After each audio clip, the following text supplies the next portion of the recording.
Bonjour à tous, j'espère que vous allez bien. Je vous retrouve aujourd'hui pour une nouvelle vidéo. Donc on va aujourd'hui clôturer la semaine numéro 4. On va faire le bilan, puis on fera le remplissage pour la dernière semaine du mois de janvier qui sera la numéro 5. Autant vous dire que les dépenses en ce mois sont très petites, donc tant mieux. Pour faire le point sur ce qui me reste, là on va juste récupérer du coup les 1 euro. Dans la monnaie, j'ai déjà 1 euro. Et au niveau des enveloppes, alors j'ai mis mon plein d'essence, donc les 50 euros, ils sont partis. Je voulais pas mettre 50 euros, mais au final, je me suis dit, allez, comme ça, je suis tranquille. Je n'ai pas dépensé d'argent dans les courses, donc on ajoute 30. Par contre, j'ai dépensé en déco, enfin j'ai acheté du terreau et une plante verte, ce qui m'a coûté un peu moins de 20 euros. Et du coup, il me reste 10 euros. Donc on va dire c'est les 10 euros de restauration.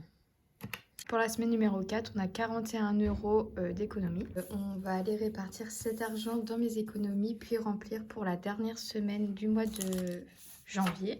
Alors tout d'abord, dans cette tirelire, on a pour le moment 7 euros. Donc il faut attendre les 10 euros pour échanger, avoir un billet et épargner. Donc pour l'instant, les 1 euro, ils les rejoignent et on attend.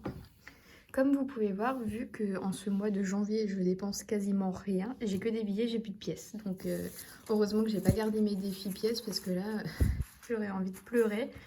Donc ça m'arrange bien. Alors j'ai 40 euros à épargner, parfait. On va ouvrir ça et aller ici. Donc, on va commencer par lui. Je vais ajouter du coup 20 euros dans celui-ci. Je pense que je vais finir par regrouper certaines sommes, hein, parce que là 20, j'ajoute encore 20, donc on colorie un petit 20. Hop, on ajoute donc 20 euros. On est à 100, 150, 160. C'est ça, hein. 100, 120, 140, 160. Bon, petit à petit, l'oiseau fait son nid, comme on dit, mais l'objectif, il est quand même 500 euros, maximum 600 euros. Parce que même une fois fini, je le recommence. Et du coup, celui-ci, on a dit que c'était 20 euros par semaine. Donc là, j'ai les 20 euros, je peux les mettre.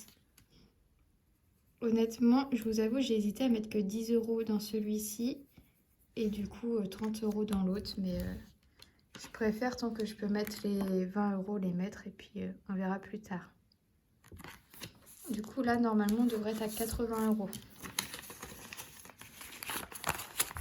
Alors, 10, 20, 30, 40, 50, 60, 70, 80.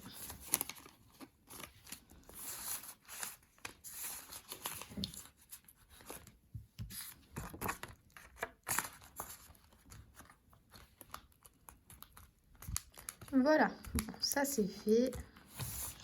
On va maintenant venir remplir du coup la dernière semaine. Donc pour venir la remplir tout simple, hein, on va juste prendre tout l'argent. Donc pour alimentation, je prends les derniers 30 euros. Voiture, du coup, il me reste plus rien. Maison, il me reste 10 euros.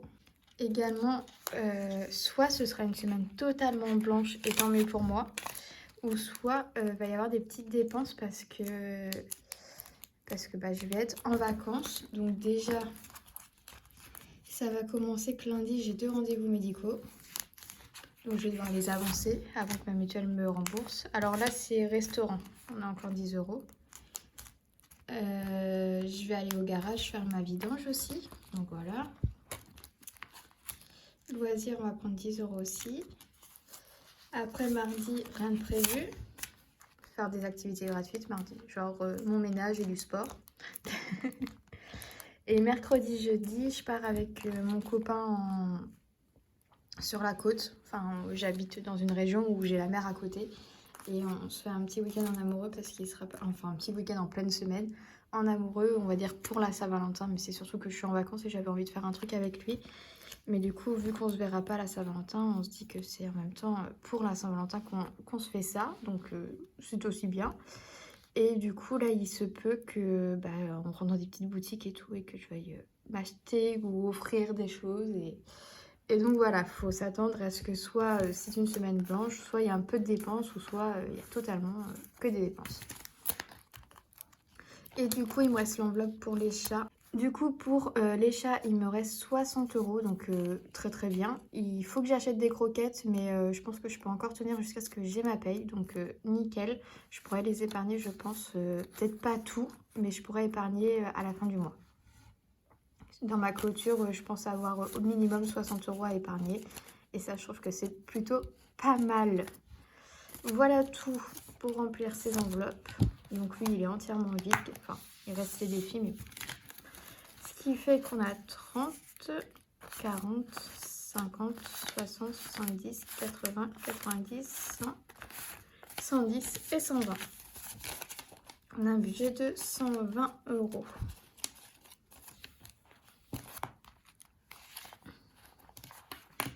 Et voilà, dans le porte-monnaie, objectif dépenser le moins possible, mais comme je vous ai dit, j'ai mes vacances, donc c'est pas dit. Sachant que du coup, dans mes économies annuelles, il y a des choses qui vont aussi changer par rapport au remplissage de mes enveloppes et tout annuel.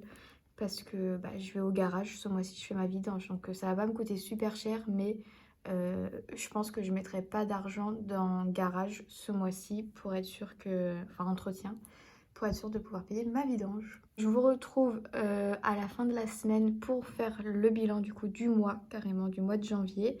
Je pense qu'entre deux, je vais remplir... Enfin, je sais pas comment je vais me débrouiller parce que là, du coup, la semaine, elle est à cheval sur la fin de janvier, début de février. Mais en gros, je vais vous faire plusieurs vidéos dans la semaine. Voilà, on va en profiter, je suis en vacances, donc je vais pouvoir tout vous montrer.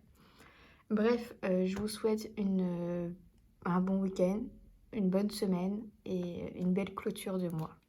Salut!